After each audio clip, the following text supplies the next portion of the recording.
and welcome to Michigan Matters. The aerospace industry has been an important part of Michigan's history going back to World War II when bombers were built here. The industry is still big business as three leaders discuss and talk about their efforts to try and grow it. Tony Vernaci, who is CEO of the Aerospace Industry Association of Michigan. Jeff Simek, who is treasurer of AIAM and General Manager of Operations of RCO Aerospace and Engineering, and Kevin Michaels, who is Managing Director of Aerodynamic Advisory. Good morning, gentlemen. Great to have you with us. Good morning. Good morning. Great to be here. Well, I think when we talk about industries, we hear so much about autos, but we don't hear as much about aerospace. So, Tony, you're the CEO of the organization here. Tell me, how big is the aerospace industry here in Michigan, and where is that industry concentrated? Yeah, so it's bigger by the day. We meet companies constantly that we learn about that they're impacting the industry. But today, our numbers indicate there's about 1,000 companies here in the state of Michigan.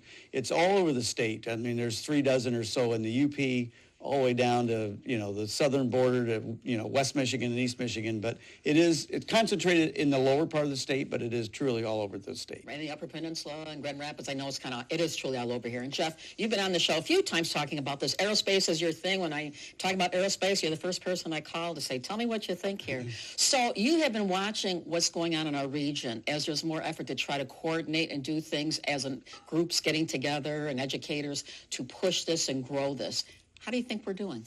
I think we're doing great. We, RCO got into the aerospace back in 2010. We were 100% automotive, basically.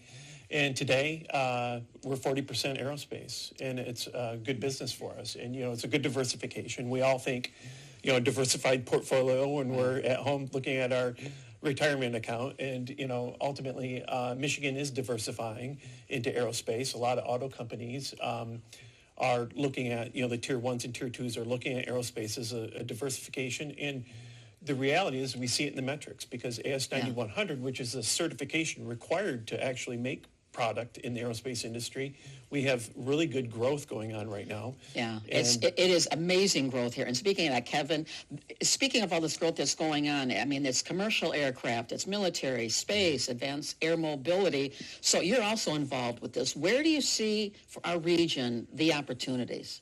Yeah, so Tony mentioned the size of the industry in the state. If you frame it globally, it's over $800 billion global, and 40% of that is in the U.S., and it is our biggest trade export surplus of any manufactured sector. Yeah. It's bigger than automotive. It's bigger than any other manufactured sector. Overall here. It is. Well, and we have long, deep history in the aerospace field. And Tony, let me ask you about this. It goes back to World War II when Henry Ford and his engineers were building B-24, I want to say B-52, but B-24 bombers at Willow Run. And he created the assembly line, right? It's an amazing story. I mean, during the war, as you know, the president called companies together and said, we need your help.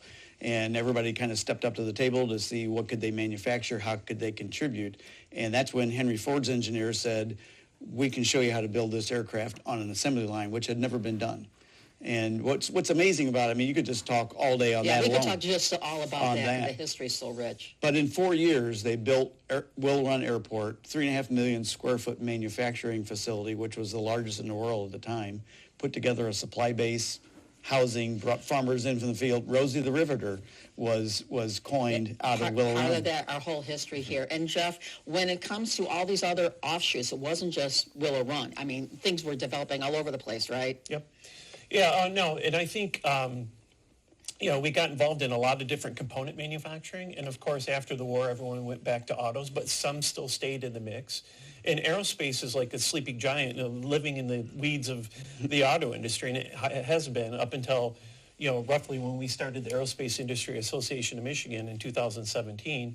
We started to expose that, and it's been, uncovering all the good work that's happening here in the state. So, Kevin, all three of you were involved with starting the organization here. Why did you start it in 2000? Was it 2010 is when it started? What was the rationale starting it? 2017. 17, rather. Yeah, so Tony and I were part of a conference that brought together the automotive and aerospace industries for best practices to learn from each other. And we always felt that there was so much more potential, but any good cluster has an industry association at the center that links government, it links the member companies, and it links with educational institutions. And Tony and I were talking to then Governor Snyder about the idea of an industry association. And Tony was with the Michigan Economic Development Corporation at the time.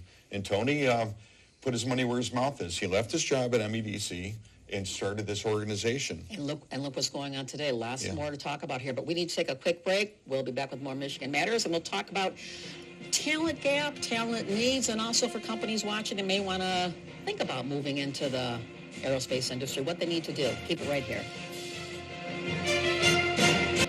Welcome back. We're talking with Tony Vernaci, Jeff Simek, and Kevin Michaels about aerospace and aviation and defense industry and all things that way.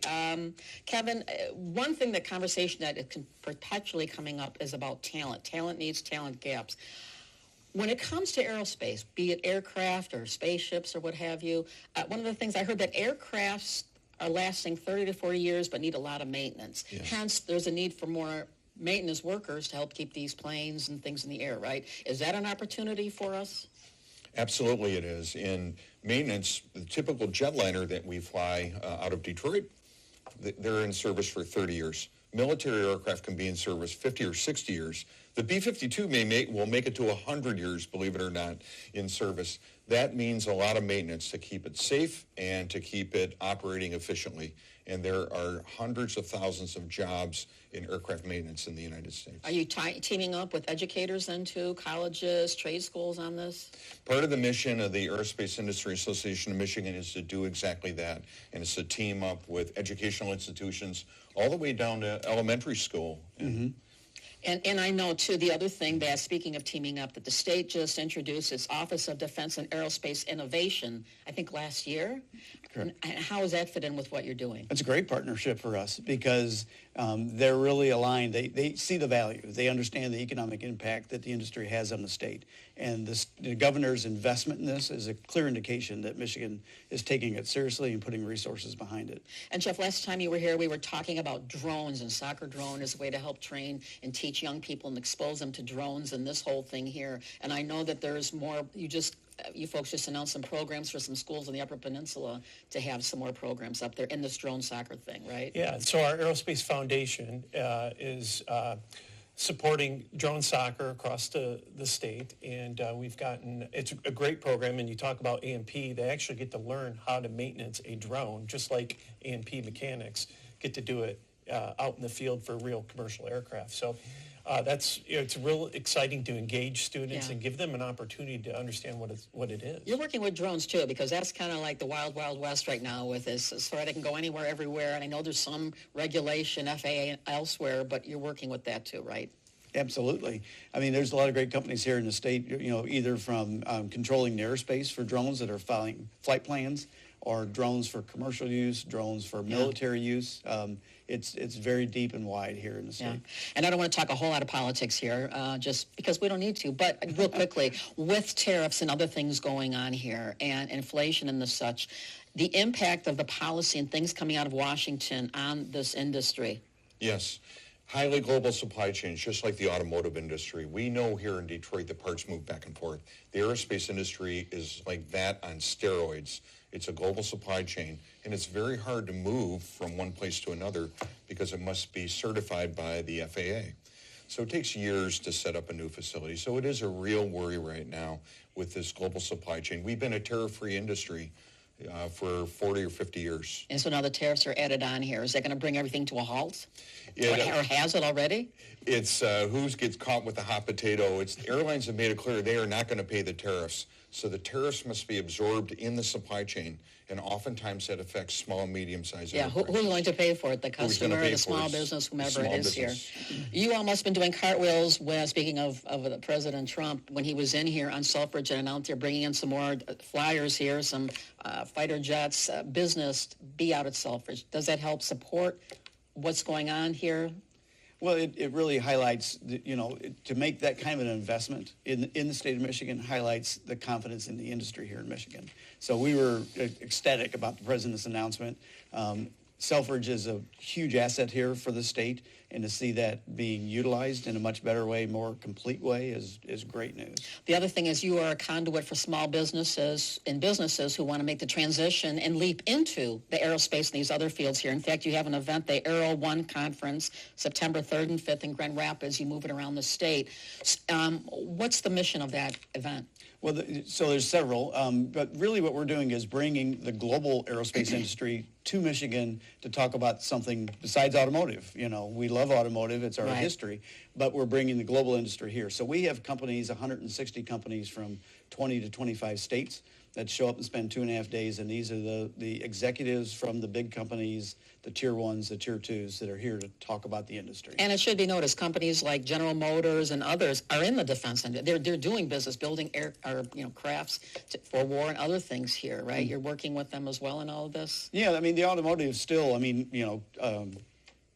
Stellantis. I still have to stop and think about the name. It's still Chrysler to everybody else. Chrysler to me, of course. But Stellantis and their joint venture with Archer, Yeah. is in advanced air mobility. So the auto companies are definitely paying attention and participating in the industry and the future of the industry. So if somebody's watching this and they're a company and they want to reach out and learn more about how they can find out, or you have a young person or a parent, grandparent, neighbor saying, hey, this person would be great to learn more, where can they go to get additional information about all the things you guys are offering through your organization? Yeah, so our website, AIAMnow.com, and particularly our foundation, because that's where our talent development programs are, and so we really want to help kids, students in the state learn about career opportunities and give them a path to make some choices and consider it. And it's so nice to talk about something uplifting, something that's growing and going to help our state long term here. Gentlemen, thank you so much for being here. Appreciate the conversation. We'll be in touch with you because this is obviously a conversation and thing that's going to grow and develop. So we'll have you back another time. That'd be great. All right. Thanks.